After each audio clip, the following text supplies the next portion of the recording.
The government's obsession with corporate incentives has only favored big businessmen, where small businesses and laborers have got hurt. For some people, rules, laws, acts mean nothing. गरीब लहरों पे पैरे बिठाए जाते हो, समंदरों की तलाशी कोई नहीं लेता. More than 17.5 lakh Indians have acquired foreign citizenship of another country in the past decade. An estimated $21,300 millionaires left India in the past 3 years alone. तुमसे दूर जाने की ख्वाहिश नहीं, पर तुम्हारी शक की नजर से बहुत डर लगता है. This is what people are telling this government. The government's obsession with corporate incentives has only favored big businessmen, where small businesses and laborers have got hurt. You slashed corporate income tax in 2019 from 30% to 22%. Has private investment picked up? No. So who have these tax cuts benefited? Let me look at just one example. Let's not forget that all tax rules are written for Vishwakarma's India, not for Kuber's India, not for favorite businessmen. When it comes to crony capitalists, there are special rules. Please listen. In 2016, there was a rule that there can be no SEZ which has only a power plant. No power plant, only SEZ.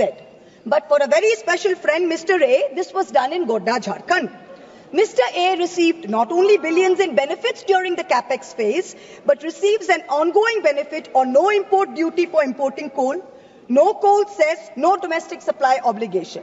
Savings of clean energy cess were 320 crores per annum. Custom tax and GST benefits were another 2,000 crores. Now that things with Bangladesh have soured, the government has said you can sell power domestically. But have you recovered the back interest and the taxes which were meant for the SEZs? Plant was built by a Chinese contractor with Chinese equipment. Customs duty free, GST free, tax free. Not using Jharkhand coal, not giving Jharkhand power, not paying clean energy cess, and currently employing less than 1,000 people. For some people, rules, laws, acts mean nothing. गरीब लहरों पे पैरे बिठाए जाते हो, समंदरों की तलाशी कोई नहीं लेता. Stock market investors, corporates, small business owners have all become victims of the worst kind of tax terrorism. According to the last budget receipt of July 24, total income tax under dispute was 10.5 lakh crores. This figure has doubled from 5 lakh crores in 2015 to 10.5 lakh crores now in 23. So much for the promise of eliminating tax terrorism. When you're looking at the CBDT's Action Plan 24-25, it gives us data on pending appeals. It's telling us every year there are more pending appeals than appeals which are being disposed of. So what kind of dispute resolution are we managing? It is estimated that there are 6 lakh pending appeals today. The Indian IT tax department has followed an adversarial approach. It unnecessarily pursues all appeals at all levels, regardless of outcome.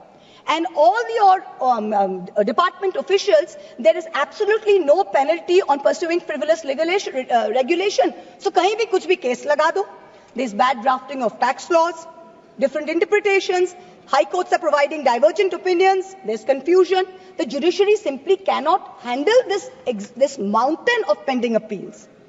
More than 17.5 lakh Indians have acquired foreign citizenship of another country in the past decade. An estimated $21,300 millionaires left India in the past 3 years alone. तुमसे दूर जाने की ख्वाहिश नहीं, पर तुम्हारी शक की डर से बहुत डर लगता है.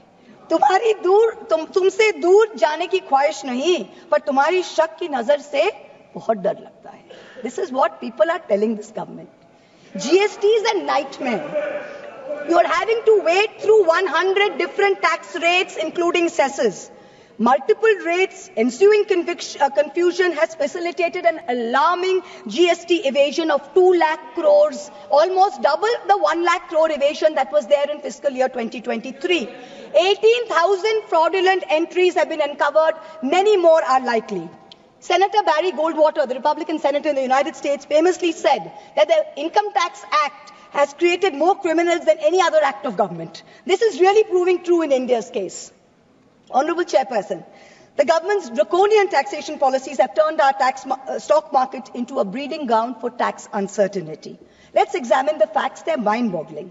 2004, capital gains tax eliminated, replaced by a 0.1% securities transaction tax.